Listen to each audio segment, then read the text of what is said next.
how our LP was doing. He said, well, it's taking a little time to get it away because it's taking, we've got to get the Chicago kids used to rhythm and blues. And that's where it started. You know, the white people over there know nothing about rhythm and blues at all. Because it's Negro music, isn't it? Mm. Did you play to Negro audiences? No. Why was this?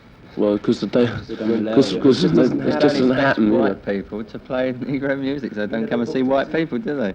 Because the Beatles are loved by pretty well everybody, from the mums down to the teenagers. But it seems to me that you're either loved or hated. Why is this?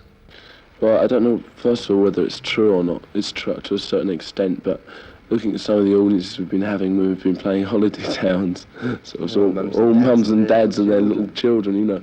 But, I mean, when it does happen, we're either loved or hated, you know, the kids hate us, kids love us and the parents hate us. But, you know, it's not really like that at all. It's just been built up, you know, by the press and everything, really, because it's not that strong, really, at all. We're not hated by all that many people, I'm sure, really.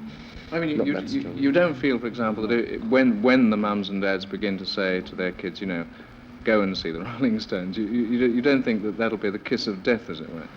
I don't think so. I don't think the parents say go and see anybody, quite, and that includes the Beatles. The kids just go. Mm. They say don't go and see them, and they go. Mm. Well, this is my point, surely. I mean, at the moment, the feeling is, you know, the kids like you almost because their parents disapprove. I mean, now that the parents like the Beatles, don't you think the kids are going off the Beatles? No, their #1 record, last one out, I think you remember. I mean, this in the early days, this sort of thing did give us a very fanatical hardcore of fans who would defend us through thick and thin.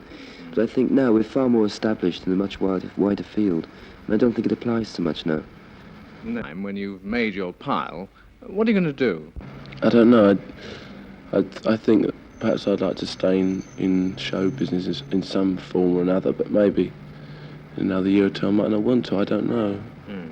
I mean, there's so many, you can't do anything while you're actually doing this, so it's very difficult to find out what you actually can do. Yeah. There's nothing that you've got your eye on. I mean, you're not dying to act or direct or write songs. Well, you see, I'd like to try all those things you mentioned. I wouldn't mind trying, you know. The only thing we've tried is writing songs. But there's no time to try them out, and I don't know whether I'd be any good at acting, directing, producing records or anything. It just isn't time to try them out. You do tend to present a sort of yobbo-ish image, you know, you tend... Moronic, I think, is the best word. Moronic, yes. That's the What's word. he talking about?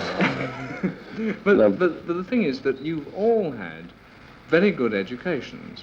I mean, why do you present this image? Is it deliberate, or is it a sort of... So lots of morons at grammar schools, you know. What's your real appeal to the fans, do you think? I mean, do they think of you as rebels, or what? How ugly looks. I think the appeal is mainly the same as any other pop artist. It's just they like the way you look and they like the way you sound. That's all there is to it.